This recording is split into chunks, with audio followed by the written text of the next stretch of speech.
Ç'është ky realiteti i gazetarit qytetar? Kur u prodhua dhe sa i dëmshëm është? Realiteti i gazetarit qytetar ka ardhur bashkë me teknologjinë, bashkë me internetin.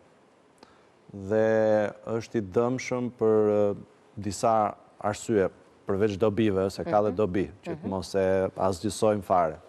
Është i dëmshëm sepse ka ndryshuar atë që quhet hierarkinë e vlerave, ka kaluar të parën shpejtësinë përballë në favor të saktësisë. Po.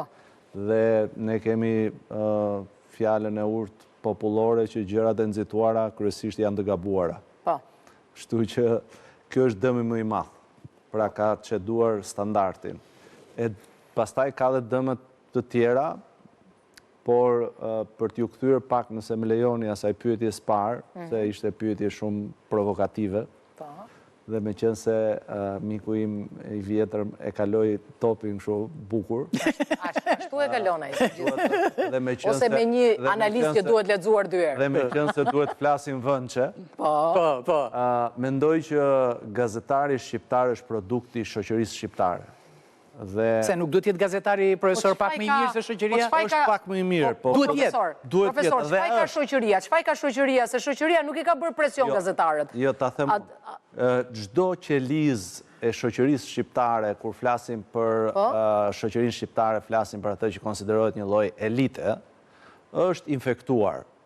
Politika është infektuar, drejtësia është infektuar. Po prap shoqëria nuk e ka prishur gazetarin, është politika jo që gjithmonë ka mësyrë. Po, gazetari shqiptar është infektuar, po është infektuar i fundit dhe është infektuar më pak se këto klasat e tjera elitet shoqërisë shqiptare. Këtë doja të thosha. Qa infekcioni qa Covid ishte ky njerë se se mora vesh? Sa do doja, do e dëshiroja. Kjo është dëshira ime që përpiqem ta bëj të bazuar këtë. Dhe është jam dakord me ju që është midis dëshirës dhe realitetit, po unë duhet tjetë realitet. Dhe Sandri që po është, mendoj që më mirato.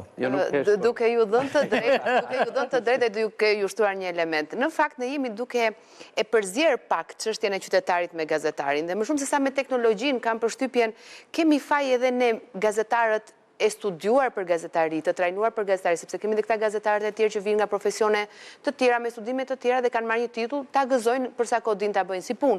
Por nga ana tjetër, edhe ne kemi humbur besueshmërinë që qytetari e ndjen më të lehtë të raportoj vetë, më shumë nga dëshira për të shkuar drejt së vërtetës, sesa për të bërë konkurrencë. Po mirë, pse s'ka si kjo gazetare për shembull? Unë dua të ketë 100 si kjo, 100. 100 që si dridhet qerpiku, që ta thot pyetjen troç, në ball, bam. Po edhe këtu jemi nga gabim. Dhe kur pse jemi nga gabim ne? Pse? Ja. Ka një gjë. Konferenca e shtypit ka protokoll. Protokollin e kur vëzojnë? Po protokollin që ti e para gazetarit dhe gazetari e ka pyetjen pronë të ti, apo ky protokoll nuk njeh?